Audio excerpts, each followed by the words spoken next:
Hi, I'm Fabian. Welcome to Off the Beat.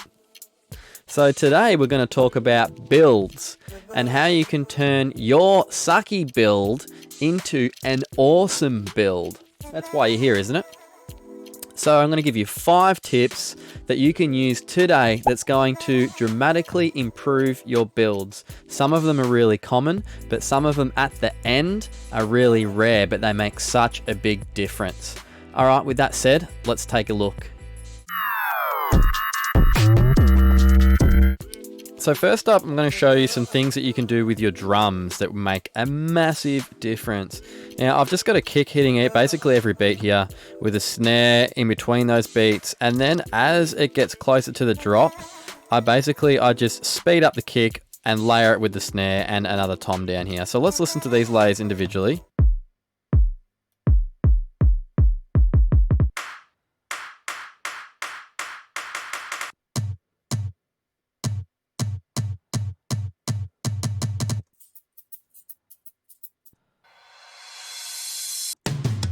Now let's listen to these layers together.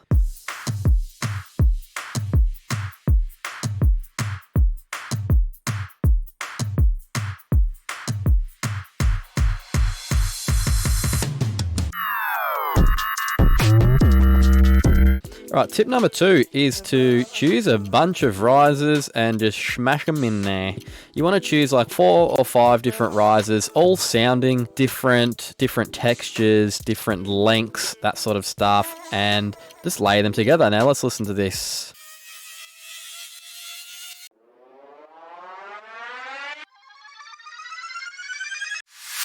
And this is what it sounds like all together.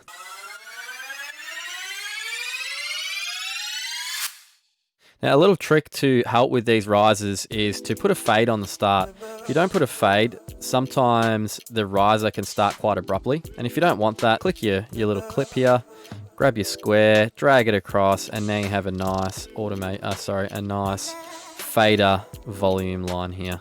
Now, this whole effect group is actually sidechained to my kick basically.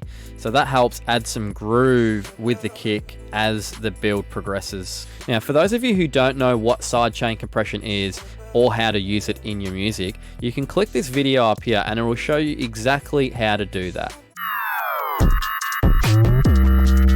Alright, so tip number 3, and that is to do some automation. Now, 3 things that are great to automate are filters, frequency shifters, and stereo width. So first up, I'm going to show you how we can use an auto filter to remove some of the low frequencies as it gets closer to the drop. So when the drop hits, the low frequencies come back in and it makes it sound nice and punchy. So to do that, simply drag an auto filter onto your track, whatever track you wish. Click this high pass filter here and lower the frequency all the way down. And now if we click A and set up our automation, click the frequency.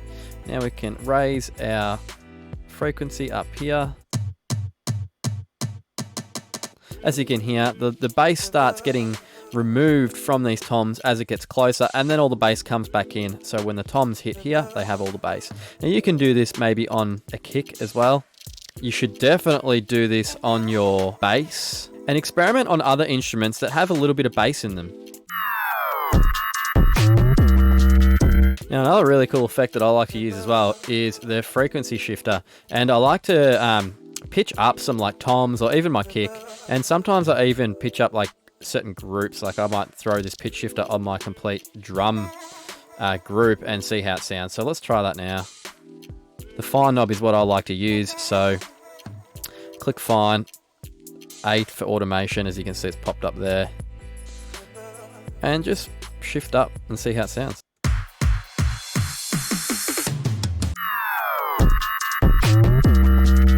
Now the last automation tip that I love to use, and I think this one is probably the one that will make your drops and your build stand out, that not many people really use, and that is automating width.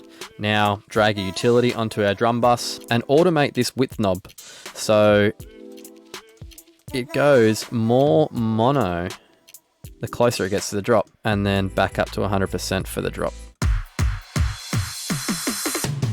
We can even do the same on something like our effects track here. There's a third-party plugin by Ozotope called Ozone Imager 2, and this does exactly the same thing. And if you automate this width knob here, it'll do the same thing. All right, so in summary, we have tip number 1, which was to come up with an interesting drum pattern. Tip number 2 was to stack different textured risers and different length risers. Tip number 3 was to automate a high pass filter to remove the bass frequencies as it gets closer to the drop. Tip number 4 was to use a frequency shifter or a pitch shifter to pitch up or down to emphasize the build. And tip number 5, the pro tip, is to automate width. Automate width to get more mono before the drop hits, and when the drop hits, go back to full width. If you use all of these tips, I guarantee that your builds will be improved by at least 20-30%. So if you like this content and want me to keep making it, well, I'm going to keep making it anyway, but if you like it, help me out by just like hitting that sub button, hitting the bell notification, leaving a comment maybe for something else that you want me to do a tutorial on, and yeah, I'll see you on the next one.